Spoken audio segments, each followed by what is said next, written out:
भगवान अर्जुन ने कहा, हे महाबाहु, मैं त्याग का उद्देश्य जानने का इच्छुक हूँ, और हे केशिसूदन, हे हृषिकेश, मैं त्यागमय जीवन संन्यास आश्रम का भी उद्देश्य जानना चाहता हूँ।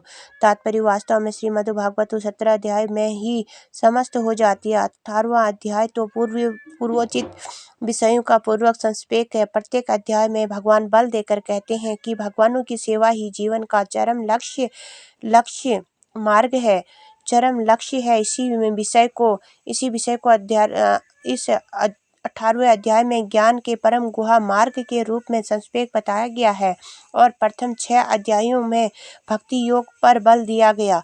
योगामि सर्वेषु में समस्त योगियों में से जो योगी अपने अंतर में सदैव मेरा चिंतन करता है, वह सर्वश्रेष्ठ है। अगले 6 अध्याय में शुद्ध भक्ति, उसकी प्रकृति तथा कार्यों का विवेचन है। अंत के 6 अध्यायों में ज्ञान, वैराग्य, अपरा तथा परा प्रकृति के कार्यों और भक्ति का वर्णन है। निष्कर्ष रूप में यह कहा गया है कि सारे कार्यों के परमेश्वर से युक्त होना चाहिए, जो ओम तत्व सत्व शब्दों से प्रकट होता है, और ये शब्द परम पुरुष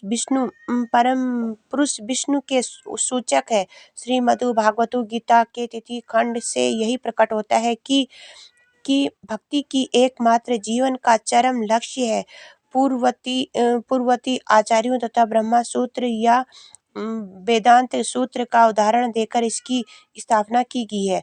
कुछ निरुशेषवादी वेदांत सूत्र के ज्ञान पर अपना एकाधिकार जानते हैं, लेकिन वास्तव में वेदांत सूत्र भक्ति को समझने के लिए, क्योंकि ब्रह्मा सूत्र के रचयिता प्रणेता साक्षात भगवान है, और वे ही इसके ज्ञाता का वर्णन 15वें अध्याय में हुआ है। प्रत्येक शास्त्र, प्रत्येक वेद का लक्ष्य भक्ति है। श्रीमद्भागवत गीता में इसी की व्याख्या हुई है।